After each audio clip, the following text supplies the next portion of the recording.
प्रथम 4 वर्ष की अन्य घटनाएं। श्री रामकृष्ण देव कहा करते थे, मेरे जीवन में लगातार 12 वर्ष तक ईश्वर प्रेम का प्रचंड तूफान उमड़ा हुआ था। मां को भिन्न भिन्न रूपों में कैसे देखूं, यही धुन मुझ पर सदा सवार रहा करती थी। यहां अर्थात मेरे द्वारा सब प्रकार की साधनाएं हो चुकी, ज्ञान योग, भक्ति योग, कर्म योग और हठ योग भी। श्री रामकृष्ण के साधना काल की चर्चा करते समय स्वयं उन्होंने उसके बारे में जो बातें समय समय पर कही हैं, उन्हीं पर पहले विचार करना उचित होगा, तभी उस समय की घटनाओं को ठीक ठीक बताना संभव होगा। स्वयं उनके मुंह से सुना गया है कि वे कुल 12 वर्ष तक निरंतर भिन्न भिन्न साधनाओं में निमग्न रहे।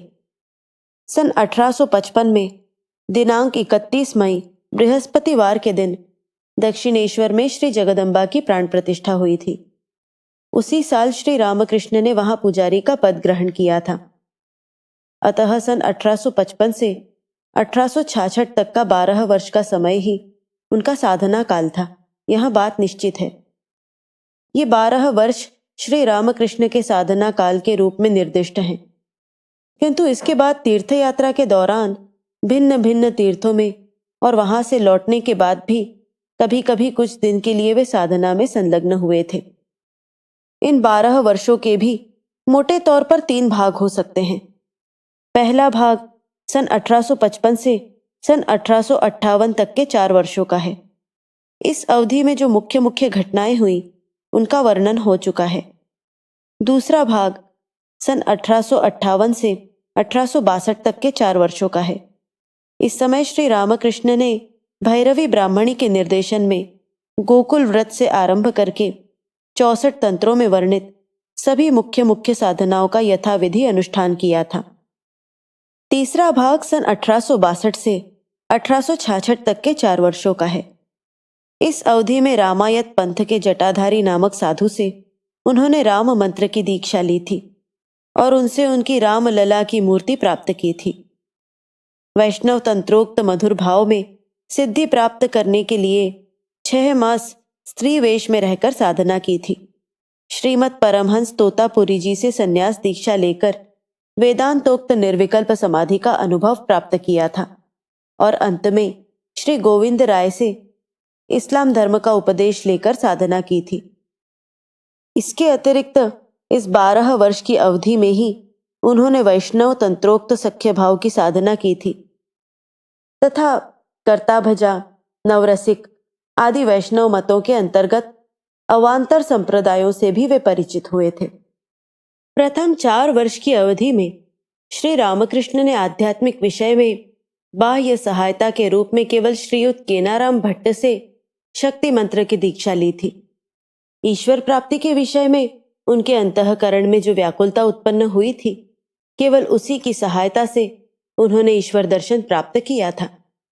यह व्याकुलता उत्तरोत्तर अधिकाधिक बढ़ने के कारण उनके शरीर और मन में विलक्षण परिवर्तन हो गया था। व्याकुलता के कारण उनमें नए नए भाव उत्पन्न होते थे। इसके सिवा इसी व्याकुलता ने उनके मन में अपने उपास्य देव के प्रति अत्यंत प्रेम उत्पन्न करके वैधि भक्ति के सभी बाह्य नियमों का उल्लंघन कराते हुए उन्हें प्रेम भक्ति का अधिकारी बनाया था तथा उन्हें शीघ्र ही श्री जगदम्बा के दिव्य दर्शन का सौभाग्य प्रदान किया था। इस पर कोई सहज ही कह सकता है कि तब फिर बाकी ही क्या रह गया। श्री रामकृष्ण को यदि इसी समय ईश्वर दर्शन हो गया था तो फिर इसके बाद साधना की आवश्यकता ही कहाँ थी। इसका उत्तर यह है कि एक दृष्टि से साधना की कोई आवश्यकता न होने पर भी दूसरी दृष्टि से साधना की आवश्यकता अवश्य थी। श्री रामकृष्ण कहते थे, साधारण नियम यह है कि वृक्ष, लता आदि में पहले फूल तथा फिर फल लगते हैं, परंतु उनमें से कुछ ऐसे भी होते हैं जिनमें पहले फल और बाद में फूल लगते हैं। साधना के क्षेत्र में श्री रामकृष्ण के मन का विकास भी ठीक इसी तरह का हुआ था। अतः यह सच है कि एक दृष्टि से इसके बाद साधना करने की आवश्यकता नहीं थी, परंतु साधना काल के प्रथम भाग में यद्यपि उन्हें भिन्न भिन्न दर्शन प्राप्त हुए थे, तथापि जब तक उन्होंने शास्त्रों में वर्णित साधकों के अनुभव के साथ अपने स्वयं के अनुभवों का मिलान करके देख नहीं लिया, तथा जब तक अपने अनुभवों की सच्चाई का निश्चय नहीं कर लिया या उनकी चरम सीमा निर्धारित नहीं कर ली, तब तक उनका मन सदा शंका युक्त ही बना रहता था। श्री रामकृष्ण कहते थे, जगदम्बा के विभिन्न रूपों के दर्शन मुझे नित्य प्रति हुआ करते थे, परंतु साथ ही मेरे मन में यह संशय भी आता रहता था कि ये दर्शन सत्य हैं या केवल मन के भ्रम। इसलिए मैं कहा करता था कि यदि ऐसी कोई घटना हो जाए तो मैं इन दर्शनों को सत्य मानूंगा, और सदा ऐसी ही घटनाएं हुआ करती थी। ऐसी अवस्था में रहने के कारण ईश्वर दर्शन के उपरांत भी उनके लिए साधना करना आवश्यक हो गया। जगदम्बा की कृपा से उन्होंने केवल अंतःकरण की व्याकुलता से जो दर्शन और अनुभव प्राप्त किए थे, उन्हीं को पुनः एक बार शास्त्रोक्त मार्ग से चलते हुए प्राप्त कर लेना उनके लिए आवश्यक हो गया। शास्त्रों का कथन है कि जब तक साधक श्री गुरु मुख से सुने हुए अनुभव, शास्त्रों में वर्णित पूर्वकालीन साधकों के अनुभव तथा स्वयं को प्राप्त होने वाले दिव्य दर्शन और अलौकिक अनुभव, इन सब का मिलान करके उनकी एक वाक्यता स्वयं प्रत्यक्ष नहीं देख लेता, तब तक वह सर्वथा संशय रहित नहीं हो सकता। शास्त्रोक्त अनुभव, अन्य साधकों के अनुभव और स्वानुभव, इन तीनों की एक वाक्यता जब वह एक बार देख लेता है तो फिर उसके सब संशय दूर हो जाते हैं और वह पूर्ण शांति का अधिकारी बन जाता है।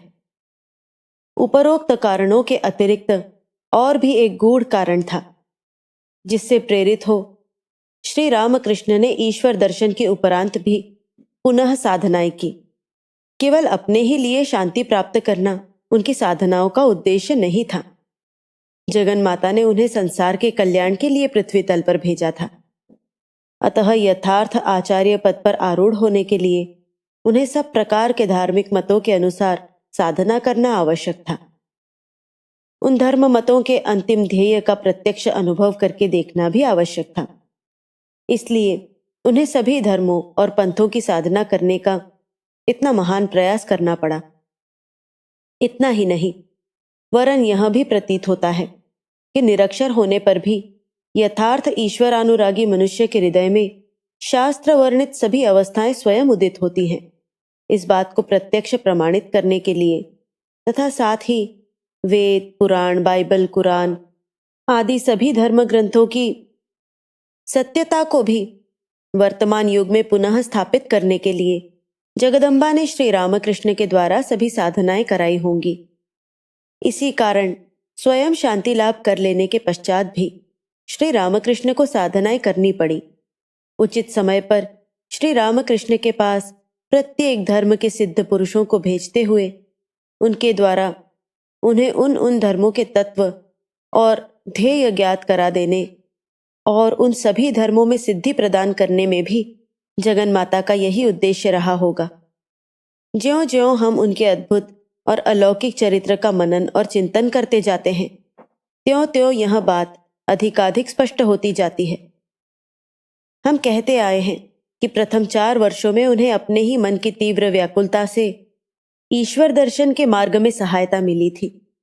ईश्वर दर्शन के लिए जो शास्त्र निर्दिष्ट पथ है, उसे बताने वाले कोई भी व्यक्ति उन्हें उस समय नहीं मिले थे।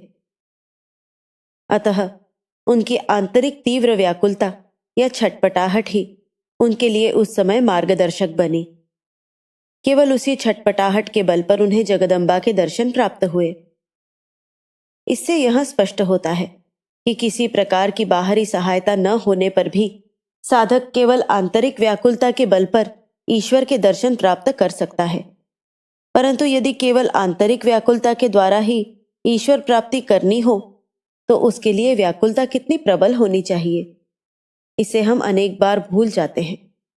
श्री रामकृष्ण के उस समय के चरित्र को देखने पर उस व्याकुलता की प्रबलता का स्पष्ट आभास मिल जाता है।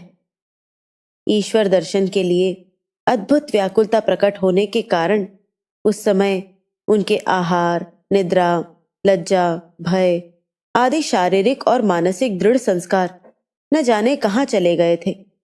उनका नाम तक नहीं रह गया था। स्वास्थ्य रक्षा की बात तो जाने दीजिए, अपने प्राणों की रक्षा की ओर भी उनका तनिक भी ध्यान नहीं था। श्री रामकृष्ण कहते थे, उस समय शरीर के संस्कारों की ओर तनिक भी ध्यान न रहने के कारण सिर के केश बहुत बढ़ गए थे और मिट्टी आदि लगकर आप ही आप उनकी जटा बन गई थी। ध्यान करते समय मन की एकाग्रता के कारण शरीर किसी जड़ पदार्थ के समान स्थिर बन जाता था, इतना स्थिर कि पक्षी भी निर्भय होकर सिर पर बैठ जाते और अपनी चोंच से केशों में खाद्य पदार्थ ढूंढा करते थे। ईश्वर के विरह में अधीर होकर मैं कभी कभी अपने मुंह को जमीन पर इतना अधिक घिस डालता था कि चमड़ा छिलकर रक्त निकल आता था।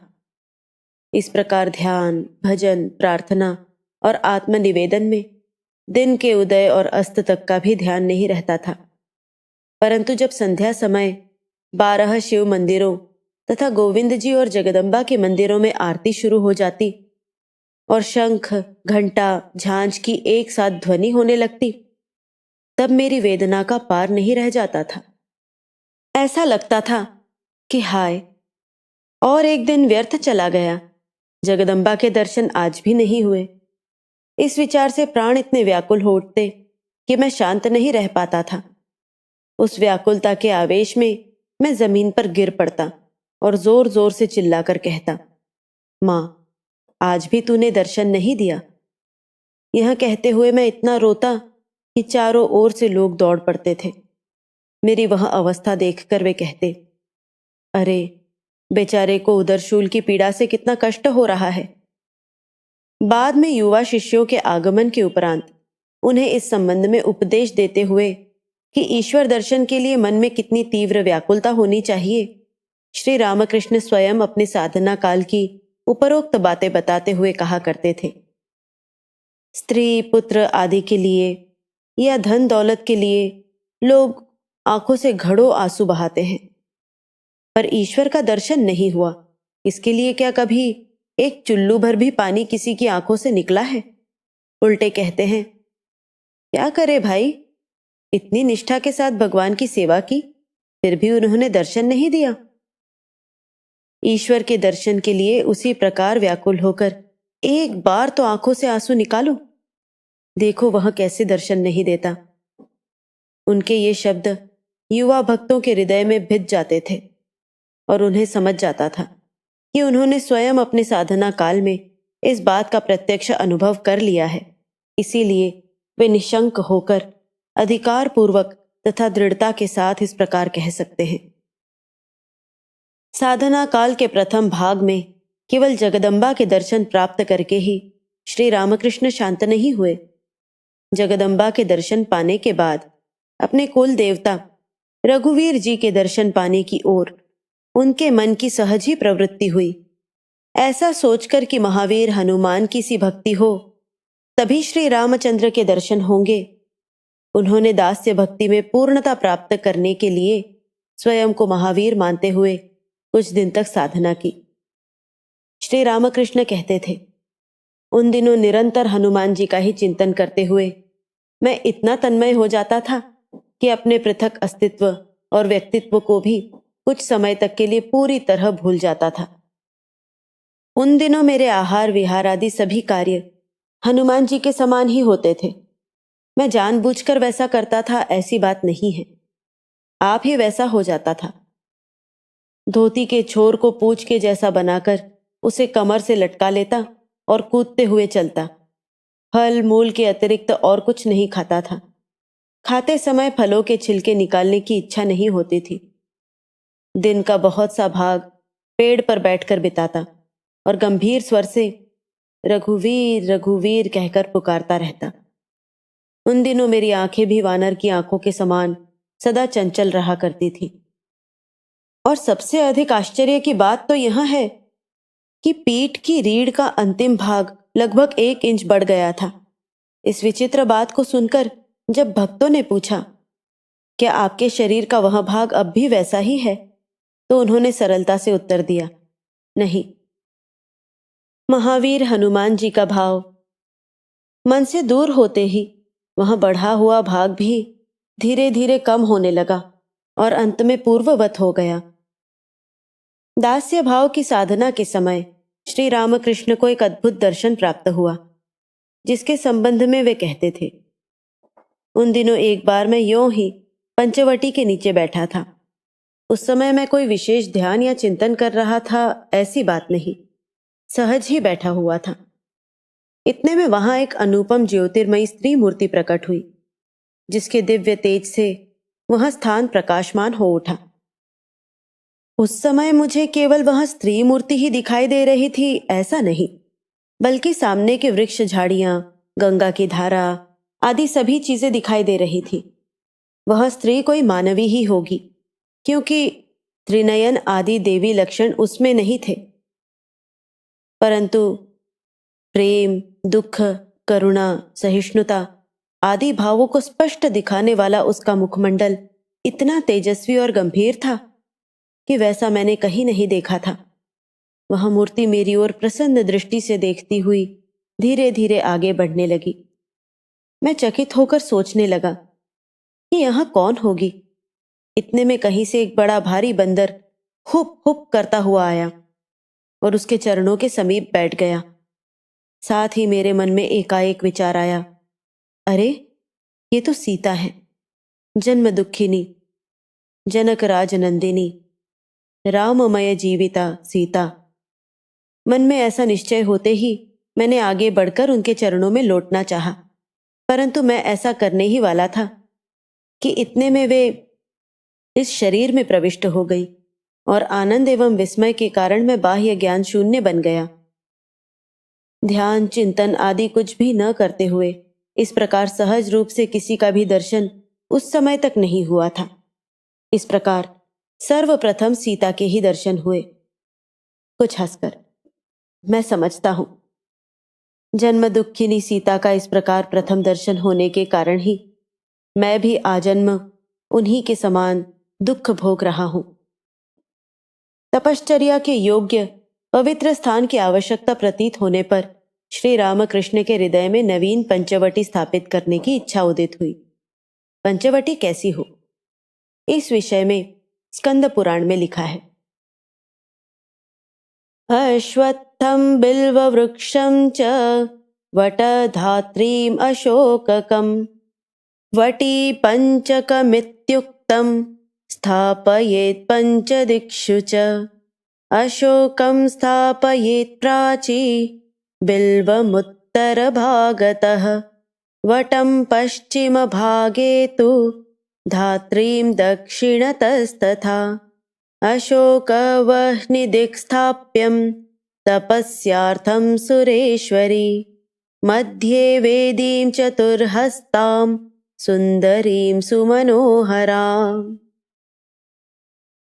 हृदय के कथनानुसार लगभग उसी समय पंचवटी के आसपास की ऊंची नीची जमीन को पाट कर समधरातल किया गया था, जिससे वहां आंवले का पेड़, जिसके नीचे बैठकर श्री रामकृष्ण जब ध्यान आदि करते थे, नष्ट प्राय हो गया था। फिर आजकल जहां साधु बैरागियों के ठहरने का स्थान है, उसके पश्चिम की ओर श्री रामकृष्ण ने स्वयं अपने हाथों से एक पीपल का पेड़ लगाया तथा हृदय से बेल, अशोक, बड़ और आंवले के पेड़ लगवाए। इन सब के चारों ओर तुलसी और अपराजिता के पौधे लगाए गए। थोड़े ही दिनों में ये सब पेड़ पौधे अच्छे बढ़ गए और श्री रामकृष्ण अपना बहुत सा समय इस पंचवटी में ध्यान धारणा आदि में बिताने लगे। तुलसी और अपराजिता के पौधे बहुत बढ़ गए, पर उनके आसपास कोई घेरा न होने के कारण जानवर उन्हें कई बार नष्ट कर दिया करते थे। एक दिन श्री रामकृष्ण पंचवटी में भावमग्न बैठे गंगा जी की ओर देखते हुए सोच रहे थे कि अब इसके लिए क्या उपाय किया जाए। इतने में ही उन्हें गंगा जी की धारा में कांटों का एक बड़ा ढेर सा बहकर आता हुआ दिखाई दिया। उन्होंने तुरंत बाग में काम करने वाले भर्ताभारी नामक माली को पुकारा और उस ढेर को खींचकर किनारे पर लाने के लिए कहा। श्री रामकृष्ण पर भर्ताभारी की बड़ी निष्ठा थी और उनकी सेवा करने में उसे बड़ा आनंद आता था। वहां झट उस कांटे के ढेर को किनारे खींच लाया। श्री रामकृष्ण ने देखा कि उसमें घेरा बनाने लायक कटीली झाड़ियां तो थी ही, परंतु साथ ही रस्सी, कुल्हाड़ी आदि घेरा बनाने के लिए आवश्यक सभी सामग्री थी। यह देखकर उन दोनों को बड़ा अचरज हुआ और यह विश्वास हो गया कि इन पौधों की रक्षा के लिए जगदम्बा ने ही यह सामान भेजा है। भर्ताभारी तुरंत काम में लग गया। उसने शीघ्र ही घेरा बना डाला। तब श्री रामकृष्ण निश्चिंत हुए। घेरे का प्रबंध हो जाने पर शीघ्र ही तुलसी और अपराजिता के पौधे बढ़कर इतने घने हो गए कि बाहर से लोगों को पंचवटी के भीतर का कुछ नहीं दिखाई देता था। श्री रामकृष्ण ने मथुर बाबू से भिन्न भिन्न तीर्थों की पवित्र धूलें मंगाकर पंचवटी में बिखेर दी। दक्षिणेश्वर में रानी रासमणी के विशाल काली मंदिर बनवाने का समाचार बंगाल में सर्वत्र फैल जाने से गंगा सागर, जगन्नाथ आदि तीर्थों को जाते और वहां से लौटते हुए प्रायः सभी साधु सन्यासी, बैरागी आदि वहां कुछ दिन के लिए ठहरने लगे। श्री रामकृष्ण कहते थे कि उनमें सब प्रकार के, सभी श्रेणी के साधक और सिद्ध पुरुष होते थे। उन्हीं में से एक साधु से लगभग इसी समय उन्होंने हठ योग की साधना सीखी। यद्यपि श्री रामकृष्ण ने हठ योग की सभी क्रियाओं की स्वयं साधना की थी तथा उनके फलाफल का प्रत्यक्ष अनुभव प्राप्त किया था, फिर भी वे हठ योग की साधना न करने का ही उपदेश दिया करते थे। जब शिष्यों में से कोई उनसे हठ योग के बारे में कुछ पूछते तो वे कहते, सभी साधनाएं इस काल के लिए नहीं हैं। कलियुग में जीव अल्पायु और अन्नगत प्राण होता है।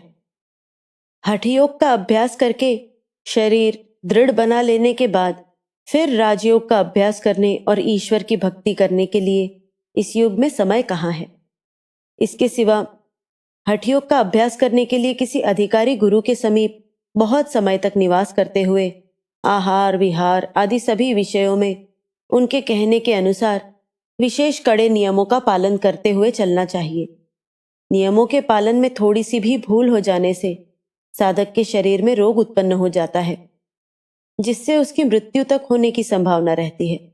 इसीलिए इन सब के करने की कोई आवश्यकता नहीं है। एक बात और है कि उसमें जो प्राणायाम, कुंभक आदि के द्वारा वायु का निरोध करना पड़ता है, वह सब मन के ही निरोध करने के लिए है। भक्ति युक्त अंतःकरण से यदि ईश्वर का ध्यान किया जाए तो मन और प्राण दोनों आप ही आप निरुद्ध हो जाते हैं। कलियुग में प्राणी अल्पायु और अल्पशक्ति होते हैं। इसीलिए भगवान ने कृपा करके उनके लिए ईश्वर प्राप्ति का मार्ग सरल बना रखा है।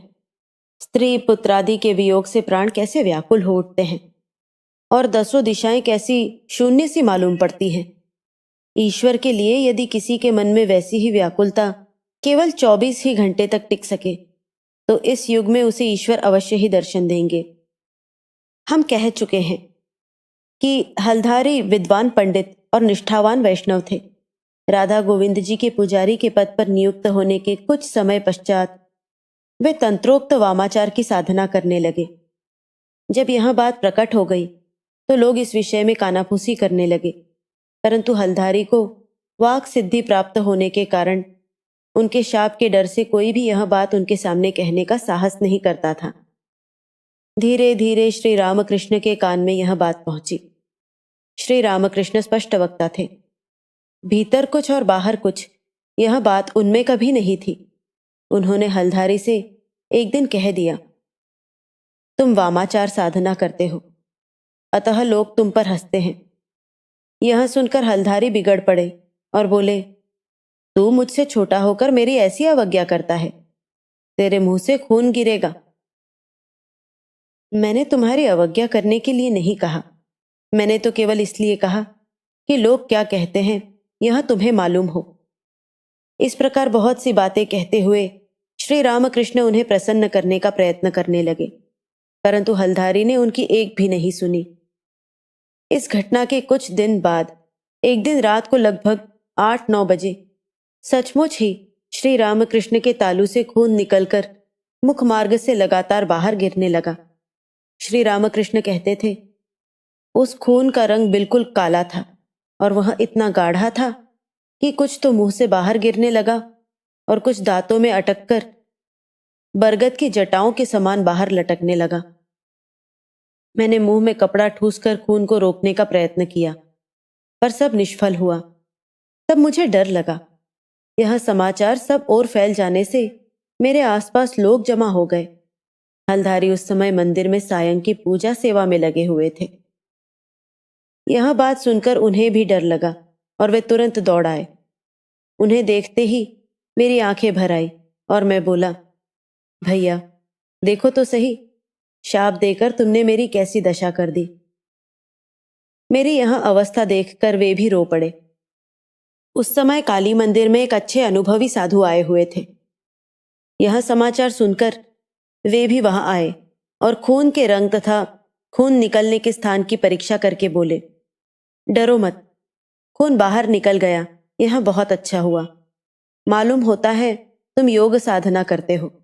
इस साधना के प्रभाव से सुषुम्ना का द्वार खुलकर शरीर का रक्त सिर की ओर चढ़ रहा था, पर सिर में न पहुंचकर वह बीच ही में मुंह से बाहर निकल गया। यह सचमुच बड़ा अच्छा हुआ।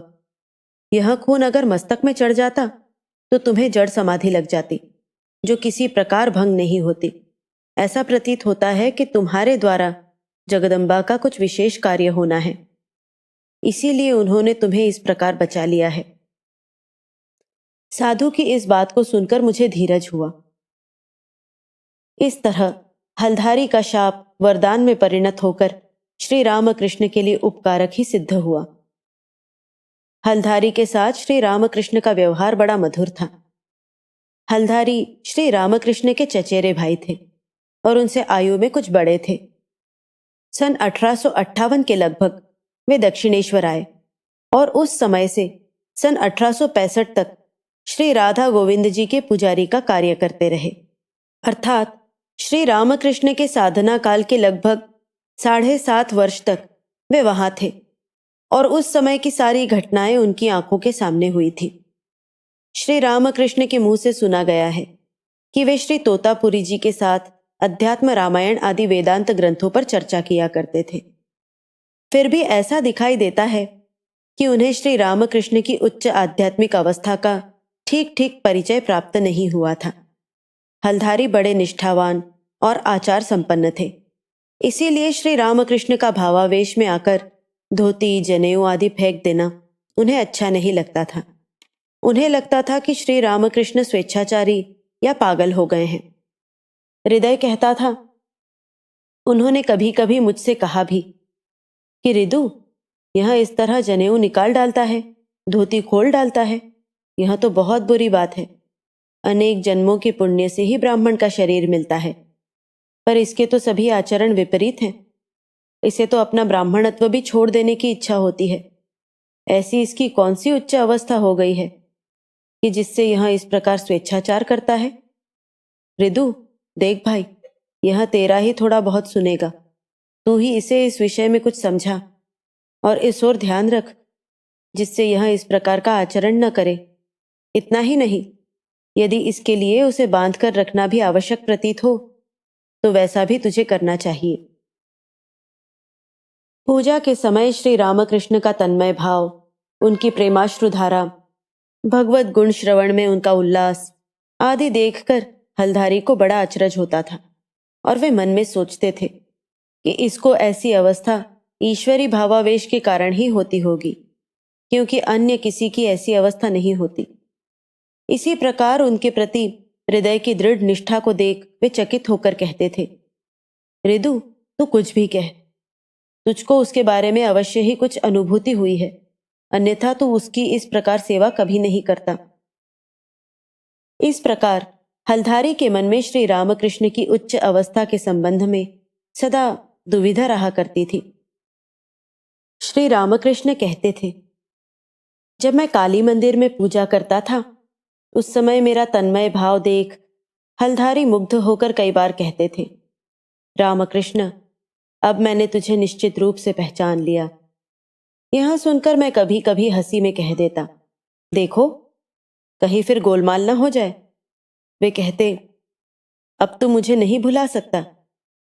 मुझे धोखा नहीं दे सकता। तुझ में निश्चय ही ईश्वरी आवेश विद्यमान है। अब मुझे तेरा पूरा परिचय मिल गया। यह सुनकर मैं कहता, अच्छा, देखा जाएगा। किंतु मंदिर की पूजा समाप्त करके जब वे एक चुटकी भर सूंघनी सूंघकर अध्यात्म रामायण, भागवत या गीता पढ़ने बैठते, तब तो अपनी विद्वत्ता के अभिमान से मानो एक बिल्कुल ही भिन्न व्यक्ति बन जाते थे। उस समय मैं उनके पास जाता और कहता, दादा, तुमने शास्त्र में जो कुछ पढ़ा है उन सभी अवस्थाओं का मैंने स्वयं अनुभव किया है और इन सब बातों को मैं समझता भी हूं। यह सुनते ही वे बोल उठते, वाह रे मूर्ख, तू इन सब बातों को क्या समझेगा? तब मैं कहता, सच कहता हूं, इस शरीर में एक व्यक्ति है जो इन सब बातों को मुझे समझाया करता है। तुमने अभी जो कहा था कि मुझ में ईश्वरी आवेश है, वही ये सब बातें समझा देता है। यह सुनकर वे और भी क्रुद्ध होते और कहते, चल हट, मूर्ख कहीं का। कलयुग में कल्कि के सिवा ईश्वरी अवतार होने की बात शास्त्र में कहाँ है? तुझे उन्माद हो गया है, इसीलिए तेरी यह भ्रमात्मक धारणा हो गई है। तब मैं हंसकर कहता, पर तुम तो अभी कह रहे थे कि अब मैं धोखा नहीं खा सकता। पर यह सुने कौन? ऐसी बातें एक दो बार नहीं, अनेकों बार होती थी। फिर जब एक दिन उन्होंने मुझे पंचवटी के बड़ की एक शाखा पर बैठकर लघु शंका करते हुए देखा, तो उस दिन से उनकी पक्की धारणा हो गई कि मुझ में ब्रह्म राक्षस का आवेश हो गया है। हलधारी के पुत्र की मृत्यु का उल्लेख पहले हो चुका है। उस दिन से उनकी यह भावना हो गई कि श्री काली देवी तमोगुणमयी या तामसी है। एक दिन बातचीत के सिलसिले में वे श्री रामकृष्ण से कह भी गए, तामसी मूर्ति की उपासना करने से क्या कभी आध्यात्मिक उन्नति हो सकती है? तू ऐसी देवी की आराधना क्यों करता है? यद्यपि श्री रामकृष्ण ने उनका कहना सुन लिया और उस समय कोई उत्तर नहीं दिया, परंतु उन्हें अपने इष्ट देवता की निंदा सुनकर बहुत बुरा लगा। वे वैसे ही काली मंदिर में चले गए और रोते रोते जगदम्बा से बोले, माँ, हलधारी बड़ा शास्त्रज्ञ पंडित है, वह तुझे तमोगुणमयी कहता है, तू क्या सचमुच वैसी है? तदनंतर जगदम्बा के मुख से इस विषय का यथार्थ तत्व समझते ही वे अत्यंत उल्लास और उत्साह से हलधारी के पास दौड़ गए और एकदम उनके कंधे पर बैठकर उन्मत्त के समान उनसे बार बार कहने लगे, क्यों तुम माता को तामसी कहते हो? क्या माता तामसी है? मेरी माता तो सब कुछ है, त्रिगुणमयी और शुद्ध सत्व गुणमयी है। श्री रामकृष्ण उस समय भावाविष्ट थे। उनके बोलने और स्पर्श से हलधारी की आंखें खुल गईं। उस समय वे आसन पर बैठे पूजा कर रहे थे। श्री रामकृष्ण की यह बात उन्हें जच गई और उन्हें पूर्ण निश्चय हो गया कि उनमें जगदम्बा का आविर्भाव हुआ है। अपने समीप रखी हुई पूजा की सामग्री में से फूल चंदन लेकर उन्होंने बड़ी भक्ति के साथ श्री रामकृष्ण के चरणों में चढ़ाए। थोड़ी देर में हृदय भी वहां आ गया और हलधारी से कहने लगा, मामा, आप कहा करते हैं कि श्री रामकृष्ण को भूत लगा है, तब फिर आपने उनकी पूजा क्यों की? हलधारी बोले, क्या कहूं रिदु, उसने काली मंदिर से लौटकर मेरी कैसी अवस्था कर दी। अब तो मैं सब भूल गया। मुझे उसमें सचमुच साक्षात ईश्वरीय आवेश दिखाई दिया। रिदु, जब जब मैं काली मंदिर में जाता हूं, तब तब वह मेरी इसी प्रकार विचित्र अवस्था कर देता है। मुझे तो यह सब बड़ा चमत्कार मालूम पड़ता है। मैं इसे किसी प्रकार हल नहीं कर सकता। इस प्रकार श्री रामकृष्ण में ईश्वरी प्रकाश का अस्तित्व बारंबार अनुभव करते हुए भी हलधारी जब कभी सूंघनी की चुटकी लेकर शास्त्र विचार करने लगते, तब अपने पांडित्य के अभिमान में सब भूलकर पुनः अपनी पुरानी धारणा पर लौट आते थे। इससे यह स्पष्ट दिखाई देता है कि काम कांचन आसक्ति नष्ट हुए बिना केवल बाह्य शौचाचार और शास्त्र ज्ञान के द्वारा कार्य नहीं सकता और मनुष्य सत्य तत्व की धारणा नहीं कर सकता। एक दिन काली मंदिर में भिखारियों का भोजन हुआ। श्री रामकृष्ण ने उन भिखारियों को नारायण मानते हुए उन लोगों का उच्छिष्ट भी भक्षण किया। यह देखकर हलधारी ने क्रुद्ध होकर कहा, मूर्ख, तू तो भ्रष्ट हो गया। तेरे लड़के लड़कियों का विवाह कैसे होगा मैं देखूंगा। वेदांत ज्ञान का अभिमान रखने वाले हलधारी की यह बात सुन श्री रामकृष्ण चकित होकर कहने लगे, अरे वाह रे अरण्य पंडित, शास्त्रार्थ करते समय तो तुम ही कहते हो कि जगत मिथ्या है और सर्वभूतों में ब्रह्म दृष्टि रखनी चाहिए। क्या तुम समझते हो कि मैं भी तुम्हारे जैसे जगत को मिथ्या कहूंगा और ऊपर से मुझे लड़के बच्चे भी होते रहेंगे? धिक्कार है तुम्हारे इस शास्त्र ज्ञान को। कभी कभी हलधारी के पांडित्य से भूलकर बालक स्वभाव श्री रामकृष्ण किंग कर्तव्य मूढ़ हो जाते और जगदम्बा का मत लेने के लिए उनके पास दौड़ जाया करते थे।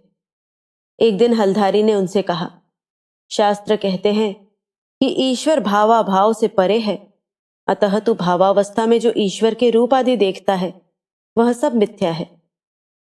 यहां सुनकर श्री रामकृष्ण के मन में भ्रम हो गया। वे कहते थे, तब मुझे ऐसा प्रतीत होने लगा कि भावावेश में मुझे जो दर्शन हुए और जो बातें मैंने सुनी, क्या वे सभी झूठ हैं? तो क्या मां ने मुझे ठग लिया? इस विचार से मेरा मन अत्यंत व्याकुल हो उठा और मैं रोते रोते कहने लगा, मां, क्या इस निरक्षर मूर्ख को इस प्रकार ठगना चाहिए? रोने का वेग उस समय किसी प्रकार नहीं रुकता था। कुछ देर बाद उस जगह से धुआं निकलने लगा और उस धुएं के आसपास की सब जगह भर गई। थोड़ी देर में उस धुएं में एक सुंदर गौर वर्ण की मुखाकृति दिखाई दी। वह मूर्ति कुछ समय तक मेरी ओर एकटक देखती रही। फिर उसने गंभीर स्वर से 3 बार कहा, अरे तू भावमुखी रहे। इतना कहकर कुछ ही समय में वह मूर्ति उसी धुएं में मिलकर अदृश्य हो गई और वह धुआं भी क्षण भर में लुप्त हो गया। उस समय इन शब्दों को सुनकर मुझे बड़ी शांति मिली थी। श्री रामकृष्ण के साधना काल के जीवन पर जितना विचार किया जाए उतना ही स्पष्ट दिखाई देता है कि काली मंदिर के जन साधारण की दृष्टि में वे उस समय पागल जैसे प्रतीत होने पर भी निश्चय ही यह उन्माद मस्तिष्क के विकार या किसी रोग के कारण उत्पन्न नहीं हुआ था। यह उन्माद नहीं, दिव्योन्माद था। यह तो उनके ईश्वर दर्शन के लिए अंतःकरण में उत्पन्न होने वाली प्रचंड व्याकुलता थी। इसी व्याकुलता के प्रबल वेग से वे उस समय अपने आप को संभाल नहीं सकते थे तथा कभी कभी उन्मत्त के समान बर्ताव कर बैठते थे। ईश्वर दर्शन के लिए उनके हृदय में निरंतर प्रचंड ज्वाला उठा करती थी, जिसके कारण वे साधारण लोगों की तरह सांसारिक वार्तालाप में भाग नहीं ले पाते थे। बस इसी से लोग उन्हें उन्मादग्रस्त कहा करते थे। हम सांसारिक लोगों की भी तो कभी कभी ऐसी ही अवस्था हो जाती है। यदि किसी बात के लिए हमारी व्याकुलता अत्यधिक बढ़ जाए और हमारी सहन शक्ति की मर्यादा के बाहर चली जाए तो हमारा भी आचरण बदल जाता है। तब हम भीतर एक और बाहर दूसरा भाव रखकर संसार में सबके साथ मिलकर नहीं चल सकते। हमारा स्वभाव बदल जाता है। इस पर यदि कोई यह कहे कि सहन शक्ति की सीमा भी तो सब में एक सी नहीं होती, कोई थोड़े ही सुख दुख में बिल्कुल अशांत हो उठता है तो कोई बड़े सुख दुख में भी सदा पर्वत के समान अचल रहता है। अतः श्री रामकृष्ण की सहन शक्ति कितनी थी यह कैसे समझें? इसके उत्तर में यही कहना पड़ता है कि उनके जीवन की अन्य घटनाओं का अवलोकन करें तो इससे यह स्पष्ट हो जाता है कि उनमें असाधारण सहन शक्ति थी। देखो, साधना काल में पूरे 12 वर्ष तक आधा पेट खाने या उपवास करने और अनिद्र अवस्था में रहने पर भी वे कैसे स्थिर रह सके तथा कितनी ही बार अतुल संपत्ति चरणों के समीप आ जाने पर भी उन्होंने उसे ईश्वर प्राप्ति के मार्ग में महान बाधक समझकर कैसे ठुकरा दिया। इन बातों से यह स्पष्ट रूप से सिद्ध होता है कि उनके शरीर और मन में अपार बल और असाधारण धैर्य था। इसके अतिरिक्त उनके उस समय के जीवन का अध्ययन करने से ज्ञात होता है कि घोर संसारासक्त लोग ही उन्हें उन्मादग्रस्त समझते थे। एक मथुर बाबू को छोड़कर उनकी मानसिक अवस्था के तर्क युक्ति द्वारा परीक्षा करने वाला कोई दूसरा व्यक्ति उस समय दक्षिणेश्वर में नहीं था। श्रीयुत केनाराम भट्ट उन्हें मंत्र दीक्षा देकर कहीं अन्यत्र चले गए और फिर लौटे ही नहीं। उनके बारे में हृदयराम से या और किसी दूसरे से कोई समाचार नहीं मिला। काली मंदिर के लोभी और अशिक्षित कर्मचारियों के लिए श्री रामकृष्ण की उच्च अवस्था को समझ पाना असंभव था। ऐसी स्थिति में उस समय उनकी उच्च अवस्था के संबंध में वहां आने वाले साधु संतों के मत को ही प्रमाण मानना चाहिए। स्वयं श्री रामकृष्ण तथा अन्य अनेक लोगों के कहने के अनुसार तो यही दिखाई देता है कि उन्माद कहना तो दूर रहा, उनकी अवस्था को वे सभी बहुत उच्च श्रेणी की मानते थे। इसके बाद की घटनाओं पर विचार करने से दिखाई देता है कि ईश्वर दर्शन की प्रबल व्याकुलता से जब वे संपूर्णतया देह बोध रहित नहीं हो जाते, तब स्वास्थ्य सुधार के लिए उन्हें जो भी उपाय बताया जाता वे उसका तुरंत प्रयोग करते थे। इस संबंध में वे अपना हट नहीं दिखाते थे। कुछ लोगों ने कह दिया कि इन्हें रोग हो गया है, अतः वैद्य की सलाह लेनी चाहिए। उन्होंने इस बात को मान लिया। किसी ने कह दिया कि इन्हें कामारपुकुर अपनी माता के पास ले जाना चाहिए, वे इसके लिए भी सम्मत हो गए। किसी ने कहा विवाह करने से इनका रोग दूर होगा, इसे भी उन्होंने अस्वीकार नहीं किया। ऐसी स्थिति में हम कैसे कह सकते हैं कि उन्हें उन्माद हुआ था? इसके सिवा ऐसा भी दिखाई देता है कि यद्यपि वे संसारी लोगों से और सांसारिक विषयों से सदा दूर रहने का प्रयत्न करते, फिर भी जहां कहीं बहुत से लोग एकत्रित होकर ईश्वर का पूजन, कीर्तन, भजन आदि करते हो, वहां वे अवश्य जाते थे। वराहनगर के दश महाविद्या मंदिर में, काली घाट के काली मंदिर में तथा पानीहाटी के महोत्सव आदि में वे जाते थे। इससे यह स्पष्ट होता है कि उन्हें उन्माद नहीं था। इन स्थानों पर भी भिन्न भिन्न साधकों के साथ उनका साक्षात्कार और वार्तालाप हुआ करता था। इसके संबंध में हमें जो कुछ थोड़ा बहुत ज्ञात होता है, उससे यही दिखाई देता है कि वे सभी साधक उन्हें उच्च श्रेणी के ही पुरुष समझते थे। श्री रामकृष्ण जब पानीहाटी महोत्सव में सन 1859 में गए हुए थे, तब वहां विख्यात साधक वैष्णव चरण ने उन्हें देखते ही पहचान लिया कि वे असामान्य कोटि के महापुरुष हैं। वैष्णव चरण ने वहां पूरा दिन उन्हीं की संगति में बिताया। उनके खाने पीने का सब प्रबंध भी उन्होंने ही किया। इसके 3-4 वर्ष बाद उनकी श्री रामकृष्ण से पुनः भेंट हुई थी और दोनों में बड़ा स्नेह हो गया था।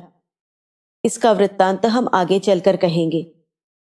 प्रथम 4 वर्ष की अवधि में काम कांचनासक्ति को पूर्ण रूप से नष्ट करने के लिए श्री रामकृष्ण ने बहुत सी अद्भुत साधनाएं की थी और रिपुओं पर पूर्ण विजय भी प्राप्त की थी। ईश्वर प्राप्ति के मार्ग में कांचनासक्ति को बहुत बड़ा विघ्न जानकर उन्होंने उसे दूर करने के लिए विशेष साधना की थी। एक हाथ में मिट्टी और दूसरे हाथ में कुछ सिक्के लेकर वे गंगा जी के किनारे बैठ जाते और कहते, मन, इसी को पैसा कहते हैं। इससे अनेक प्रकार के सांसारिक सुख प्राप्त हो सकते हैं।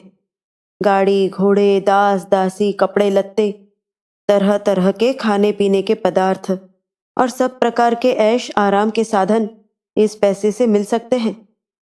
पर संसार के आधे से अधिक झगड़े भी इसी पैसे के कारण होते हैं। इस पैसे को प्राप्त करने के लिए कष्ट उठाना पड़ता है, इसकी रक्षा करने के लिए श्रम करना पड़ता है। इसके नाश होने से दुख होता है तथा इसके होने से अभिमान उत्पन्न होता है।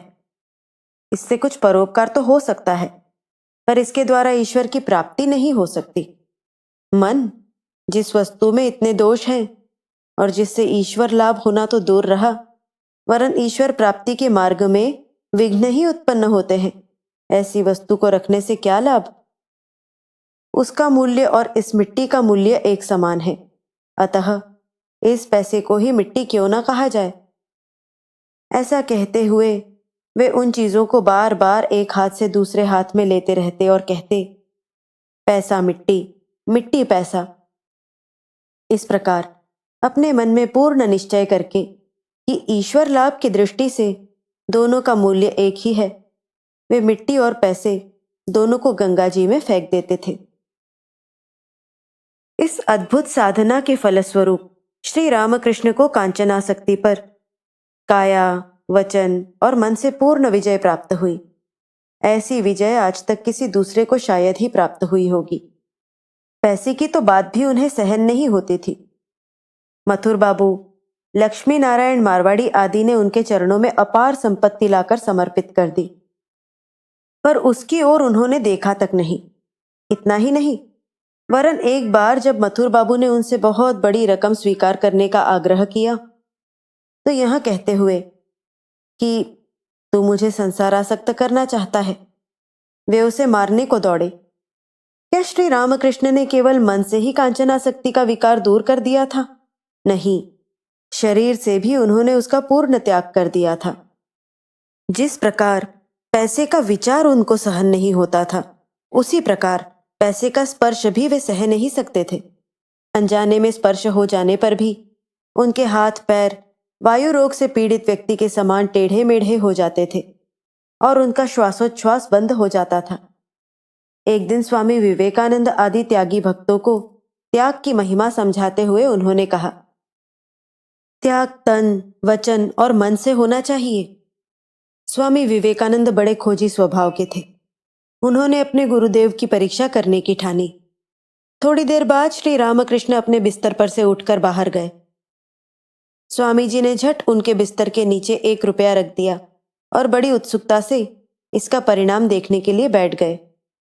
ज्यों ही श्री रामकृष्ण लौटकर अपने बिस्तर पर बैठे, त्यों ही उन्हें अपने शरीर में कुछ चुभता हुआ सा जान पड़ा और वे चिल्लाकर बिस्तर से उठ खड़े हो गए। उनके सर्वांग में पीड़ा होने लगी थी। स्वामी जी के सिवा किसी को असली बात का पता नहीं था, अतः सब लोग ढूंढने लगे कि उनके बिस्तर में कहीं सुई, अल्पिन, कांटा या बिच्छू आदि तो नहीं है। बिस्तर को झटकने पर 1 रुपया खन से आवाज करता हुआ नीचे गिरा। उसे देखते ही श्री रामकृष्ण सब बात समझ गए। स्वामी जी इस खोजबीन में भाग न लेते हुए अपराधी के समान एक ओर अलग खड़े थे। श्री रामकृष्ण की दृष्टि उनकी ओर गई और उन्हें समझ में आ गया कि यह इसी की करतूत है। वे तो सदा यही कहते थे कि कोई बात मैं कहता हूं, इसीलिए उस पर विश्वास मत करना। जब तुम्हारे अनुभव में वह बात आए और तुम्हें जचे, तभी उस पर विश्वास करना। वे यह भी कहा करते थे, साधु को दिन में देखना, रात में देखना और तभी उस पर विश्वास करना। अंतिम दिनों में उनका यह कांचन त्याग उनके देह मन में ऐसा भिद गया था कि पैसे की तो बात ही दूर रही, किसी धातु के बर्तन का भी वे स्पर्श नहीं कर सकते थे। भूल कर भी यदि उन्हें धातु के बर्तन का स्पर्श हो जाता तो उनके शरीर में बिच्छू के डंक मारने के समान पीड़ा होती थी। इसीलिए वे उस समय मिट्टी के बर्तन ही उपयोग में लाते थे। यदि धातु का बर्तन हाथ में लेना पड़ता तो उसे कपड़े से लपेट कर लेते थे। कांचनासक्ति का मन से त्याग कर देने पर वह त्याग वृत्ति उनकी अस्थि मज्जा तक विलक्षण रीति से प्रविष्ट हो गई थी। कामासक्ति पर विजय प्राप्त करने के लिए श्री रामकृष्ण बहुत दिनों तक स्वयं ही स्त्री वेश में रहे। उन दिनों उनकी बोलचाल तथा सभी व्यवहार स्त्रियों के समान हुआ करते थे। स्त्री जाति की ओर मातृभाव को छोड़ किसी अन्य भाव से देखना उनके लिए असंभव हो गया था। इस संबंध के अन्य वृत्तांत हम आगे चलकर मधुर भाव साधना के अध्याय में कहेंगे। अभिमान दूर करने के लिए भी उन्होंने अलौकिक साधनाएं की। वे स्वयं हाथ में झाड़ू लेकर मंदिर के अहाते को झाड़ते। उनके बाल उन दिनों बहुत लंबे लंबे थे। उन बालों से वे रास्ते, चौक आदि को झाड़कर साफ करते थे। झाड़ते समय कहते, माँ, मेरा सारा अभिमान दूर कर दे। मैं भंगी से श्रेष्ठ हूं, यह अभिमान तक मेरे मन में न आने दे। अपने को सबसे नीचा समझते हुए वे भिखारियों की पंगत उठने पर उस स्थान को स्वयं साफ करते तथा भिखारियों को नारायण स्वरूप मानते हुए उनके उच्छिष्ट को प्रसाद समझकर ग्रहण करते थे। कुछ दिन तक तो वे बड़े सवेरे सबसे पहले उठकर आसपास के पाखानों को साफ करते हुए कहते थे, माँ, मेरा सारा अभिमान बिल्कुल नष्ट कर दे। ऐसी अलौकिक साधनाओं से उनका अहंकार समूल नष्ट हो गया था। उनकी यह दृढ़ धारणा हो गई थी कि मैं कोई स्वतंत्र व्यक्ति नहीं हूं, केवल मां जगदम्बा के हाथों की पुतली हूं। इन सब साधनाओं से यह स्पष्ट हो जाता है कि उस समय उनके हृदय में ईश्वर प्राप्ति के लिए कितनी तीव्र व्याकुलता थी, और किसी कार्य के करने का निश्चय होते ही उसे पूर्ण करने के लिए वे मनसा वाचा कर्मणा कितना प्रयत्न करते थे। और साथ ही यह भी समझ जाता है कि किसी दूसरे से विशेष सहायता पाए बिना केवल अपने हृदय की व्याकुलता के बल पर ही उन्होंने किस प्रकार जगदम्बा का दर्शन प्राप्त किया था। इस प्रकार जब वे अपनी साधनाओं का प्रत्यक्ष फल प्राप्त कर चुके, तदुपरांत वे अपने अनुभवों को गुरु वाक्य और शास्त्र वाक्य से मिलाने के लिए तत्पर हुए। श्री रामकृष्ण कहते थे, त्याग और संयम के पूर्ण अभ्यास द्वारा साधक जब अपने मन को पूर्ण वशीभूत करके शुद्ध और पवित्र बन जाता है, तब उसका मन ही उसका गुरु बन जाता है। फिर उसके उस शुद्ध मन में जो भाव तरंगे उत्पन्न होती हैं, वे उसे कभी मार्ग भूलने नहीं देती और उसे शीघ्र ही उसके गंतव्य तक पहुंचा देती हैं। प्रथम 4 वर्ष की अवधि में स्वयं श्री रामकृष्ण के मन की यही अवस्था थी। वह उनके गुरु के रूप में उन्हें क्या करना और क्या नहीं करना चाहिए इतना ही बताकर शांत नहीं हो जाता, वरन कभी कभी एक भिन्न देह धारण करके उनके शरीर से बाहर निकलकर किसी अन्य व्यक्ति के समान उनके सामने खड़ा हो जाता था और उन्हें साधना करने के लिए प्रोत्साहित करता था, या कभी उन्हें डर दिखाकर साधना में लगाता था। कभी वहां किसी विशिष्ट साधना करने का प्रयोजन भी समझा देता था तथा उस साधना से भविष्य में होने वाले फल को भी बता देता था। किसी दिन ध्यान करते समय उन्हें अपने शरीर से एक त्रिशूलधारी सन्यासी बाहर निकलता हुआ दिखाई देता, जो उनसे कहता, मन से अन्य सब विषयों का विचार दूर करके तू केवल अपने इष्ट देव का ही स्मरण कर और चिंतन कर। यदि ऐसा नहीं करेगा तो यह त्रिशूल तेरी छाती में भोंक दूंगा।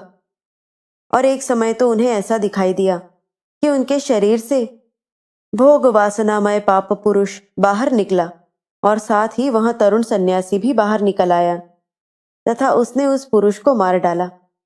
कभी उनके शरीर में रहने वाला वह तरुण सन्यासी भिन्न भिन्न देवी देवताओं के दर्शन करने और भजन कीर्तन आदि सुनने की इच्छा से निकलकर ज्योतिर्मय मार्ग से दूर चला जाता तथा देवी देवताओं के दर्शन तथा भजन आदि के श्रवण का आनंद लेकर कुछ समय बाद पुनः अपनी देह में प्रविष्ट हो जाता। इस तरह के नाना प्रकार के दर्शनों की बातें स्वयं श्री रामकृष्ण के मुंह से सुनी गई हैं। साधना काल के लगभग आरंभ से ही श्री रामकृष्ण को इस तरुण सन्यासी का बारंबार दर्शन होने लगा। कोई महत्वपूर्ण कार्य करने के पूर्व वे उससे परामर्श कर लेते थे। साधना काल के इन अपूर्व दर्शनों आदि की चर्चा करते हुए एक दिन उन्होंने अपने शिष्यों से कहा, देखने में ठीक मेरे ही समान एक तरुण सन्यासी कभी कभी इस देह से बाहर निकलकर मुझे सभी आवश्यक विषयों का उपदेश देता था। वह जब इस प्रकार बाहर आता तब कभी तो मुझे थोड़ा बहुत होश रहता था और कभी मैं बाह्य ज्ञान शून्य होकर जड़ जैसा बन जाता था, परंतु जड़वत बन जाने पर भी मुझे उसकी गतिविधियां स्पष्ट दिखाई देती थी और उसकी वाणी भी स्पष्ट सुनाई देती थी। उसके इस देह में पुनः प्रविष्ट हो जाते ही मुझे पूर्ण बाह्य ज्ञान प्राप्त हो जाता था। उसके मुंह से मैंने जो कुछ सुना था उसी का उपदेश पुनः नागा और ब्राह्मणी ने आकर मुझे दिया। जो मैंने एक बार सुन लिया था उसी को उन्होंने फिर दोबारा मुझे सुनाया। इससे ऐसा प्रतीत होता है कि शास्त्र विधि की मर्यादा की रक्षा के लिए ही मुझे उन्हें गुरु मानकर उनसे पुनः उपदेश लेना पड़ा। अन्यथा जब सब बातें पहले ही मालूम हो गई थी तो पुनः उनको बताने के लिए नागा आदि के गुरु रूप में आने का कोई और कारण नहीं दिखाई देता। साधना काल के इस विभाग के अंत में श्री रामकृष्ण जब कामारपुकुर गए तो उन्हें और एक विचित्र दर्शन हुआ। 1858 में एक दिन वे पालकी में बैठकर कामारपुकुर से हृदय के गांव शिऊड़ को जा रहे थे। उस समय का दृश्य बड़ा ही मनोहर था। विस्तृत मैदान के बीच बीच में हरे भरे धान के खेत थे। ऐसा लगता था कि इन सुंदर दृश्यों के ऊपर स्वच्छ नीला आकाश का चंदोवा तान दिया गया हो। स्वच्छ हवा मंद गति से बह रही थी। उस विस्तीर्ण मैदान में रास्ते पर बीच बीच में निर्मल जल से भरे सरोवर थे। रास्ते के दोनों ओर बड़, पीपल आदि सघन और शीतल छाया वाले वृक्ष मानो थके मांदे यात्रियों को विश्राम के लिए प्रेम पूर्वक बुला रहे थे। ऐसे परम मनोहर दृश्यों को देखते हुए श्री रामकृष्ण बड़े आनंद से जा रहे थे कि उन्हें अपने शरीर से दो छोटे छोटे बालक बाहर निकलते दिखाई दिए। उन बालकों का रूप अति सुंदर था। बाहर आते ही वे नाना प्रकार के खेल खेलने लगे। कभी छुई छुओल खेले तो कभी आसपास के सुंदर फूल तोड़े, कभी दौड़ते दौड़ते खूब दूर तक जाकर फिर पालकी की ओर लौट आवे, बीच में ही हंस पड़े और बातचीत करे।